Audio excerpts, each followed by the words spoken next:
Irmãos, Ezequiel era um profeta que a princípio era um sacerdote. E ele viveu entre os judeus cativos, levados para a Babilônia, por Nabucodonosor. Isso em 597 a.C. O livro que Ezequiel escreveu, ele trata da situação de Israel e da sua condenação. Mas também trata de promessas de restauração. Através de visões, de parábolas e outros recursos literários, Deus usa Ezequiel para transmitir uma mensagem muito profunda a Israel. E eles deveriam estar muito atentos a essa mensagem, porque disso dependeria a continuidade da nação de Israel, a bênção sobre a nação de Israel. Então Ezequiel foi chamado por Deus para ser profeta. Ele era sacerdote e agora foi chamado por Deus para exercer um ministério profético. E em determinado momento dessa trajetória, a Bíblia diz que ele tem uma visão onde Deus dá a ele um rolo e fala para ele comer aquele rolo, porque ele passaria a ser usado poderosamente por Deus para ensinar a sua palavra a Israel. O contexto dessa mensagem, a gente costuma dizer que ele tem uma questão chamada dupla referência. Por que dupla referência? Ele tanto fala de coisas que irão acontecer fisicamente, como ele também fala de coisas espirituais para a igreja. Para Israel no sentido literal, para a igreja no sentido espiritual. Esse texto, ele também aponta para Cristo Jesus o Senhor. E ele aponta para o Espírito Santo de Deus. Esse texto é maravilhoso, é simplesmente extraordinário, porque ele usa diversos recursos ali, dados por Deus, para transmitir uma mensagem muito profunda, não somente para Israel, mas também para a igreja futura. O rio que é relacionado nesse texto, ele está descrito em 2 livros bíblicos também. Um deles, no início da palavra de Deus, no início de tudo, Gênesis. Se você pegar Gênesis 2:10, você vai ver que esse texto fala exatamente do rio da vida, que fluía dentro do Éden, do jardim do Éden. E no livro de Apocalipse, capítulo 22, versículo 12, está lá também o rio da vida, que lá na conclusão de todo o processo de salvação da humanidade, ali será implantado o reino milenial, o reino de Cristo e efetivamente o reino de Deus sobre todos. E lá o rio da vida também está. Aí nos remete a uma coisa muito importante, né? Quando Jesus disse: eu sou o Alfa, e eu sou o Ômega, eu sou o princípio, e eu sou o fim. Esse rio, ele estava numa depressão geológica, localizada no Vale do Jordão. O que é uma depressão? É mais ou menos como o que aconteceu no Rio Grande do Sul. É tipo uma concha, né? As águas não fluem, elas não saem daquela região. Então, uma depressão geológica, ali se formou um rio, um grande lago chamado Mar Morto, e dali as águas não saem. E como é uma região onde há muitas salinas, né? Muito sal, aquele sal foi se acumulando no Mar Morto de forma tal que 1/3 da densidade deste mar morto é água salgada. As pessoas dizem, quem visita este local, que você não afunda nessas águas, você boia, porque devido à densidade da água ser muito elevada, ser salgada, esse lago, esse grande mar, que na verdade é um grande lago mesmo, que toma uma grande parte do território de Israel, ele é salgado e não tem vida nenhuma nele. Mas aí o que acontece? Eu não vou entrar na questão de Israel, da dupla referência voltada para Israel. Nós vamos nos ater à questão espiritual para nós hoje, tá bom? Então o que acontece? Esse grande lago chamado Mar Morto é um local sem vida, não há vida. E a palavra de Deus vai dizer que este rio, ele sairia e ele percorreria o território de Israel, e ele entraria dentro desse mar, e esse mar passaria a ter vida. E para quem não sabe, e para quem tem ainda dúvida de que a palavra de Deus é fiel e verdadeira, isso tudo já começou a acontecer. As águas estão fluindo já em direção ao Mar Morto, e estão sarando, curando as águas do Mar Morto, a ponto de já se encontrarem os primeiros peixes, os primeiros seres viventes no Mar Morto, tá bom? Então atenção, porque o que Deus fala, Ele cumpre. A promessa de Deus é verdadeira e não falha, amém? Eu preciso só alertar alguns pontos importantes, porque a palavra de Deus por si só já falou, correto? Mas eu vou elucidar alguns pontos muito importantes desse texto. O primeiro ponto que eu gostaria de frisar para vocês está no versículo 1, onde diz lá: as águas vinham do templo. As águas vinham do templo, de debaixo do trono de Deus, do altar de Deus fluíam essas águas. E pelo processo de dupla referência, a gente pode chegar à conclusão de que estas águas simbolizam, tipificam o Senhor Jesus Cristo. Ele próprio chegou a dizer isso diversas vezes, né? Aquele que tem sede, vem a mim e beba, e rios de água viva fluirão do seu interior. Essas águas, então, irmãos, precisa ficar muito claro para todos aqui, elas provêm do trono de Deus, elas emanam de Deus, elas fazem parte da extensão de Deus para alcançar a humanidade.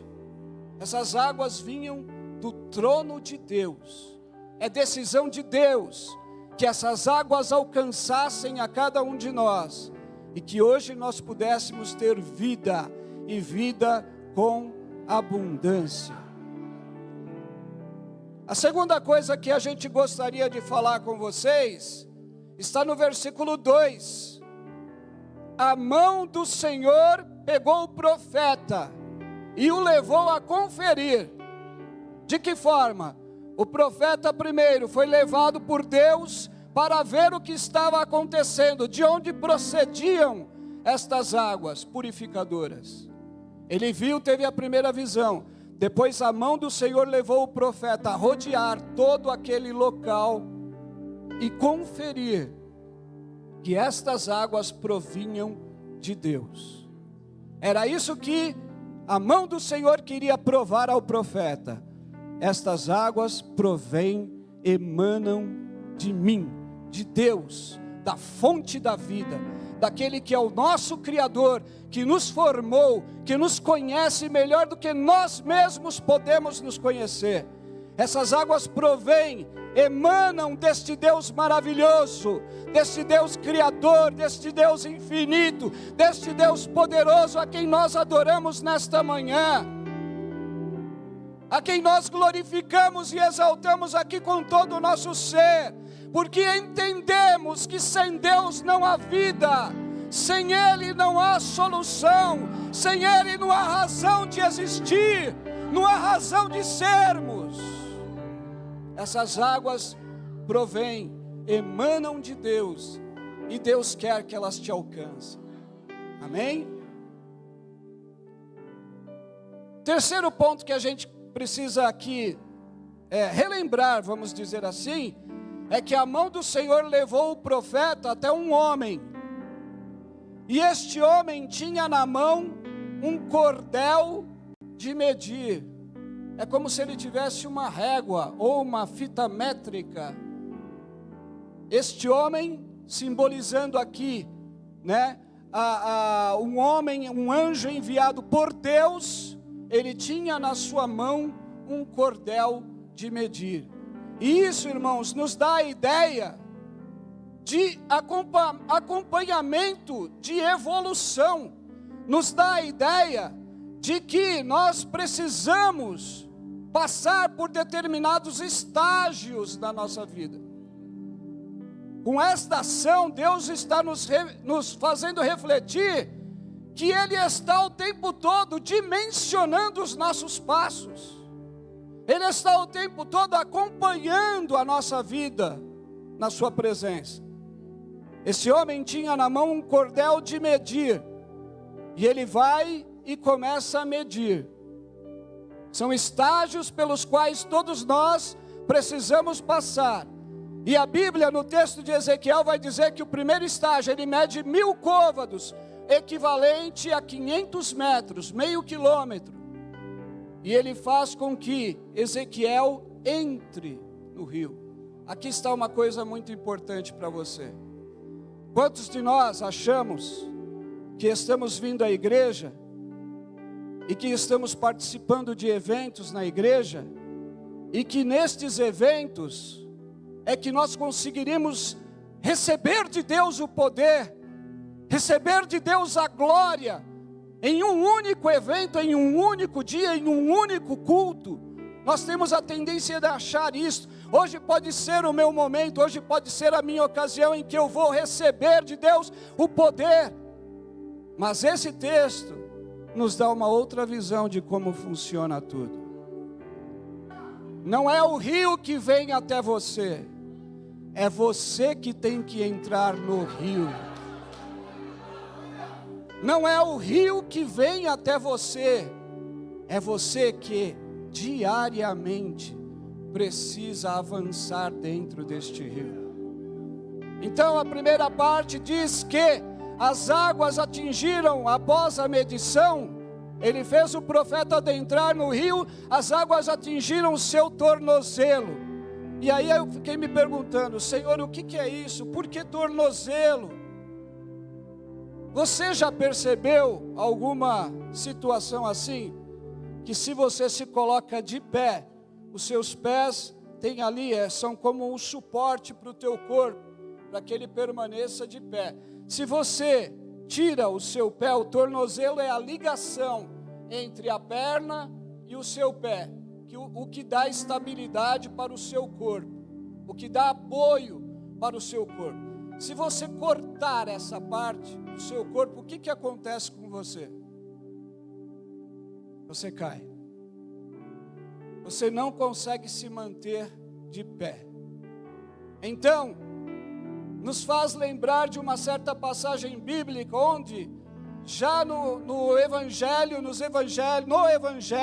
né, que é um só, escrito por 4 escritores independentes, tem um texto que diz assim, lá em Efésios, quando Paulo, já instituído apóstolo do Senhor, ele nos faz refletir sobre isso: calçados os vossos pés na preparação do Evangelho da paz. Então, os primeiros 500 metros, você atinge o tornozelo nesse rio. Isso significando, irmãos, que nós precisamos estar preparados, calçados no Evangelho da paz, porque é Ele quem vai nos dar estrutura, apoio, para que nós possamos avançar. Então o Evangelho de Cristo Jesus é o que nos sustém de pé diante da presença de Deus. Aí o anjo vai e mede mais 500 metros e faz Ezequiel adentrar o rio mais 500 metros. E a Bíblia vai dizer que essas águas lhe davam no joelho. Eu estava procurando o que significa joelho, para que serve o joelho. O joelho serve para flexionar o seu corpo e para estender o seu corpo. Ou seja, é através do joelho que você consegue se flexionar em determinados movimentos necessários e ao mesmo tempo estender, impulsionar o seu caminhar. E aí, eu fui levado pelo Espírito Santo a meditar na Bíblia Sagrada o que se fala, o que se comenta sobre joelho. E a gente vê, irmãos, por incrível que pareça, você vê que às vezes uma coisa que as pessoas não dão mais nem importância, tem uma importância fundamental para todos nós.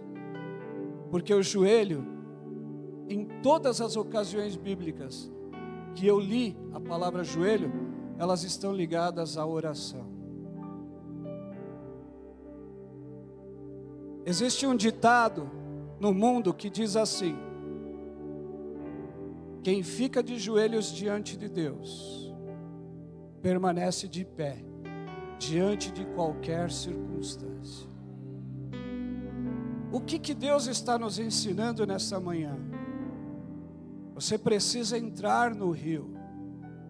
O rio não vai vir até você. Você precisa entrar, você precisa querer, você precisa decidir entrar no rio.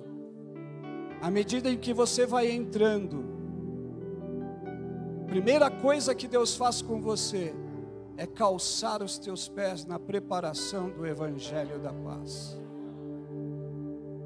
A segunda coisa que Deus faz na sua vida é te conduzir para uma vida de oração profunda diante de Deus.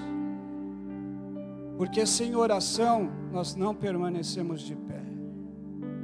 Sem oração nós não conseguimos vencer as circunstâncias da vida. Sem contato com Deus diário, você não consegue subsistir. É isso que o Espírito de Deus está nos ensinando nesta manhã, através desse texto. Quem flexiona os seus joelhos diante de Deus, adquire força e impulso para estender e se movimentar. Quem flexiona os seus joelhos diante de Deus, adquire impulso, força. Lembra do joelho? Qual é o objetivo dele? Flexionar e estender, correto? Através do estendimento do teu joelho você se movimenta. Então aqui o Espírito de Deus está te dizendo: você precisa flexionar o teu joelho diante de mim em oração, para que você possa andar, para que você possa continuar se movimentando, se estendendo, adentrando cada vez mais na profundidade de Deus. Você precisa disso. Aí o anjo faz Ezequiel entrar mais 500 metros além do rio. E a Bíblia vai dizer que as águas lhe davam na cintura, em outros textos, lombos. E aí eu fui pesquisar: Senhor, mas o que é lombo? E aí eu descobri, é uma parte carnosa que protege a sua espinha dorsal. Para quem aqui atua na área da medicina, a espinha dorsal, tanto é que quem tem problemas de coluna vertebral, não consegue nem sequer se movimentar, nem sequer consegue fazer com que o seu corpo possa girar, ou que possa continuar andando, se movimentando, A espinha dorsal, ela é fundamental num corpo humano. E esse lombo, ele protege, essa parte carnosa do lombo, ela protege a espinha dorsal. E para quem não sabe o que há na espinha dorsal, há a medula espinhal. A medula espinhal. E além da medula espinhal, o sistema nervoso central passa por toda a medula espinhal. Sistema nervoso central. Ou seja, os lombos reúnem toda a estrutura que protege todos os membros do tronco do corpo humano. E aí nos remete a um versículo da Bíblia, lá em Efésios 6,4, que diz: cingidos os vossos lombos com a verdade.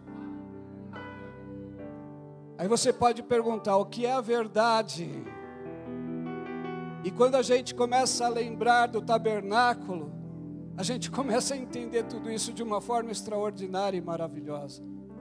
A gente consegue entender a conexão que há com esse texto de Ezequiel 47 e a figura, o tipo do tabernáculo. Porque quando lá no tabernáculo é exposto todo aquele caminho, aquela trajetória que cada pessoa tinha que percorrer para alcançar o lugar máximo, que era o lugar santo dos santos, o lugar santíssimo, onde ali o ser era completamente envolvido por Deus. Você tinha processos para você chegar até lá. Primeiro você tinha que passar pela porta, e a porta é Jesus. Depois você passava por um local chamado o caminho. E o caminho qual é? Morrer com Cristo. E o caminho qual é? Passar pela pia de bronze. Você tem que ser iluminado pela palavra de Deus, para que você possa então, através do Espírito, pela lavagem do Espírito, pela palavra de Deus, você possa se parecer cada vez mais, porque aquela pia, aquele equipamento que havia ali, ele refletia a sua imagem, a imagem de quem estava diante dele, se lavando nas águas. Depois você tinha que passar para um lugar chamado Caminho, a verdade, onde lá estava o quê? A menorá, que é exatamente aquele luzeiro que ficava ali, onde a luz abrangia e iluminava todo aquele local, simbolizando que Cristo é a nossa luz. Do outro lado havia a mesa dos pães da proposição, dizendo para cada um de nós que Cristo é o pão que alimenta a nossa fome. E ao centro, antes de entrar no Santo dos Santos, havia então o altar do incenso, que simboliza a sua oração e a sua adoração a Deus. E lá não podia entrar fogo estranho, para depois você poder adentrar no Santo dos Santos, onde estava a expressão máxima da Shekinah de Deus. Você vai entender logo mais. Atingiu o lombo, o anjo faz com que Ezequiel adentre mais 500 metros, e desta feita, Ezequiel não consegue mais caminhar. Sabe por quê?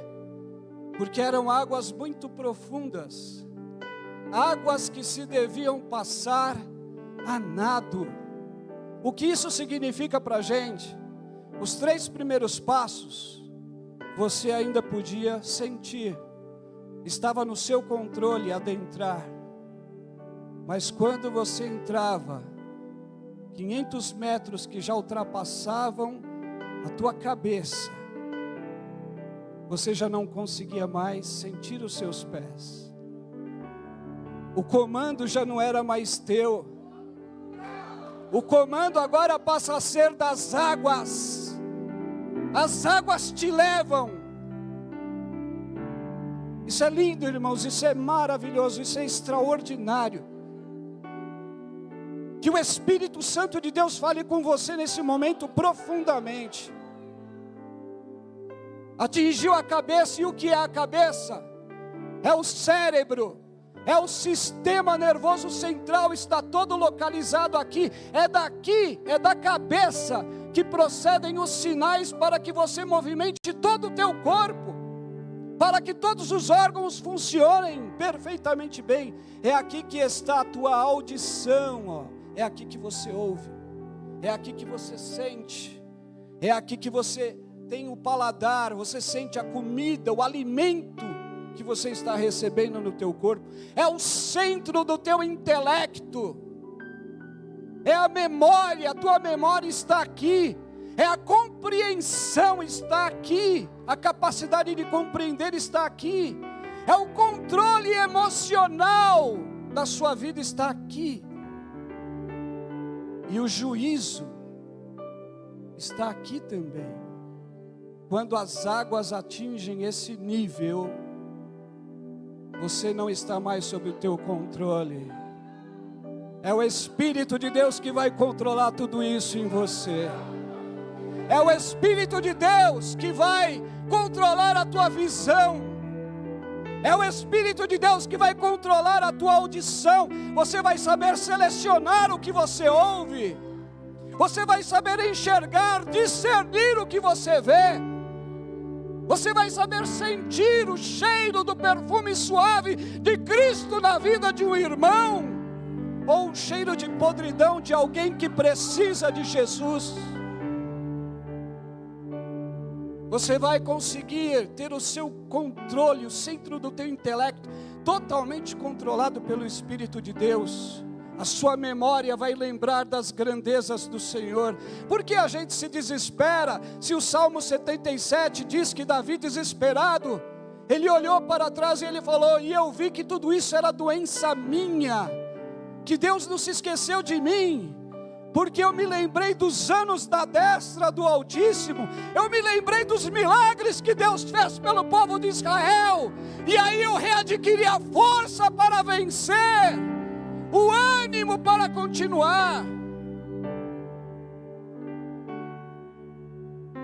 O controle emocional da sua vida passa a ser do Espírito de Deus. Jesus é refletido, é gerado em você. Você passa a se parecer com Jesus cada vez mais. E quanto mais você se parece com Jesus, mais aceito diante de Deus você é. Mais aceito diante de Deus você é, porque Jesus é a expressão natural do grande amor de Deus. Jesus é a expressão do amor de Deus por cada um de nós.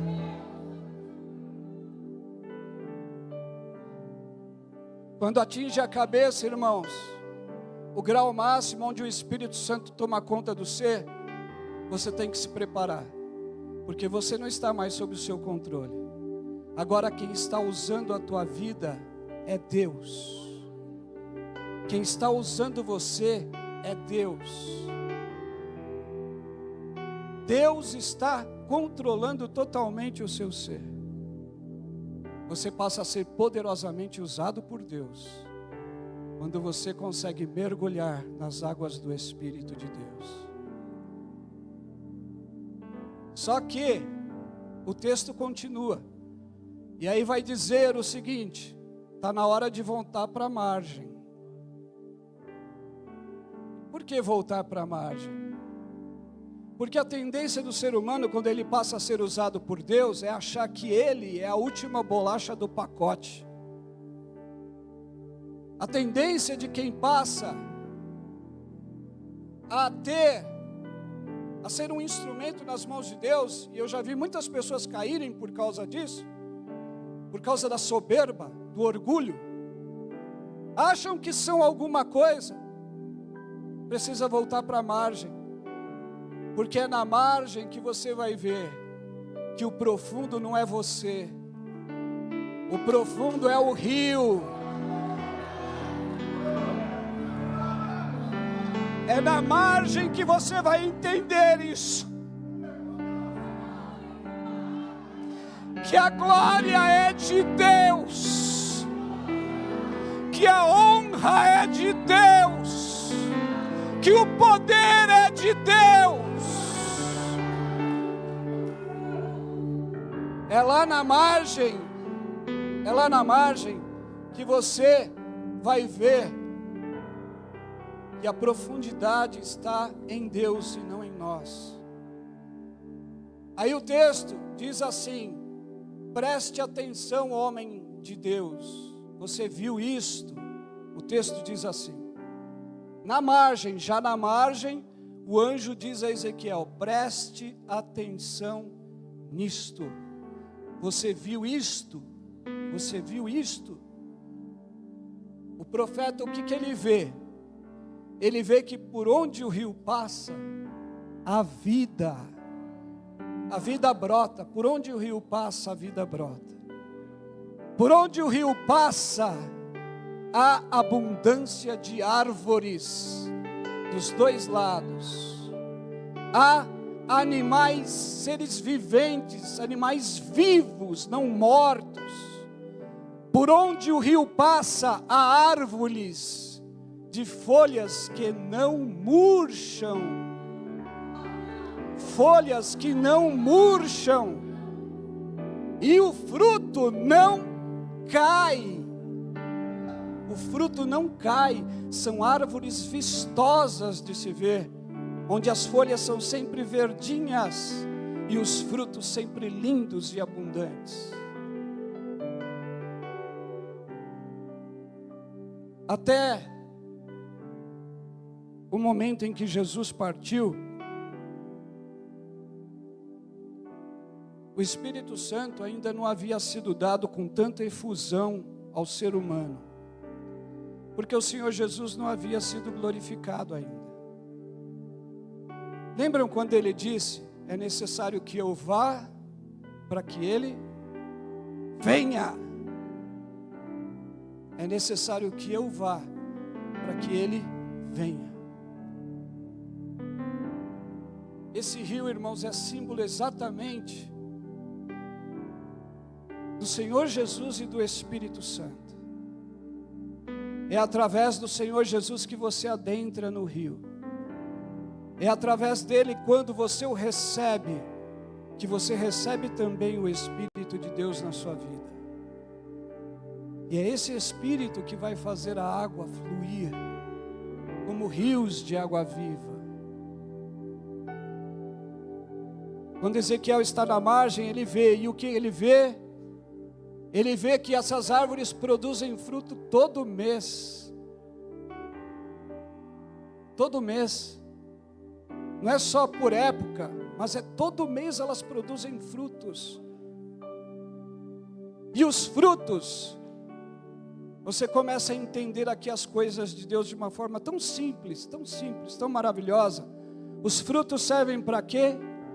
Para alimento. Árvores maravilhosas, frondosas, cujos frutos servem para alimento. Sem alimento ninguém sobrevive. E as folhas servem para remédio. Você está entendendo o que Deus está te dizendo? Você está à margem deste rio. Você é uma árvore frondosa que precisa dar frutos. Esses frutos têm que permanecer. Esses frutos não podem ser apenas em épocas determinadas, mas têm que ser constantes. Você tem que produzir constantemente. Esses frutos, eles devem alimentar as pessoas que estão sedentas de Deus lá fora. Essas folhas da sua árvore, que é você própria, devem produzir remédio que cura as feridas de quem está precisando de Deus. A Bíblia diz que Ezequiel vê na margem que quando as águas salgadas, sem vida, são alcançadas pelas águas desse rio, elas são tratadas, elas são curadas, elas são saneadas. Ezequiel vê que a vida brota. Quando uma pessoa recebe a Jesus como seu Salvador, ela pode estar no estado mais deplorável da sua vida. Ela pode estar à beira do precipício. Mas quando Jesus entra de fato no coração, na alma de alguém, Ele transforma aquilo tudo e Ele faz a vida brotar, a vida ser gerada. A vida com abundância. Os peixes são muitos e variados. É todo tipo de peixe que dá no rio. Quantas pessoas, a gente pode até conjecturar, peixes grandes, peixes pequenos, como eu, pequenininho em estatura, peixes variados de toda espécie, mas sempre presentes por onde o rio passa. E uma outra coisa, para a gente concluir brevemente, por onde o rio passa, ele limpa toda a sujeira. Por onde o rio passa, ele limpa toda a sujeira. E aqui, irmãos, a gente conclui. O que fazer para experimentar isto? O que nós precisamos fazer? Tomar uma decisão. Eu preciso entrar no rio. Eu não posso esperar o rio cair em mim, o rio me encharcar, o rio vir até mim. Eu preciso entrar, decidir entrar neste rio. E para decidir entrar, você não pode parar no raso. Você tem que se aprofundar cada vez mais. Aquele que retrocede, diz a Bíblia, a minha alma não tem prazer nele. Mas se você avança, você vai chegar num estágio da sua vida, em que o Espírito Santo vai controlar todo o teu ser. E quando isso acontecer, você vai dar muito fruto. Quando isso acontecer, o fruto do Espírito vai ser gerado em você. As pessoas às vezes se perguntam, como é que eu faço para vencer esse meu ser, essa minha atitude errônea, essa minha forma de ser pecaminosa? Entra no rio, se aprofunda no rio, mergulha no rio. Quer saber como experimentar isso? Primeiro passo, João 4,13, a água que eu lhe der, vai saciar a sua sede por completo. Quem falou isso? Jesus. Se alguém tem sede, vem a mim e beba. Recebendo Jesus, Ele vai te dar o Espírito Santo. O Espírito Santo vai agir em você, transformando a sua vida, purificando, impulsionando e moldando você à imagem de Cristo, à medida em que nos aprofundamos. Então, uma coisa que é essencial, interação. Alguns dizem por aí que você não tem que fazer mais nada, só recebe a Jesus como Salvador. Se você é um dos escolhidos, você está, salvo, independente do que você fizer. Eu não creio assim. Eu creio que tem que haver uma interação, uma contrapartida tua. Pela graça sois salvos, mediante a fé. A fé procede de você.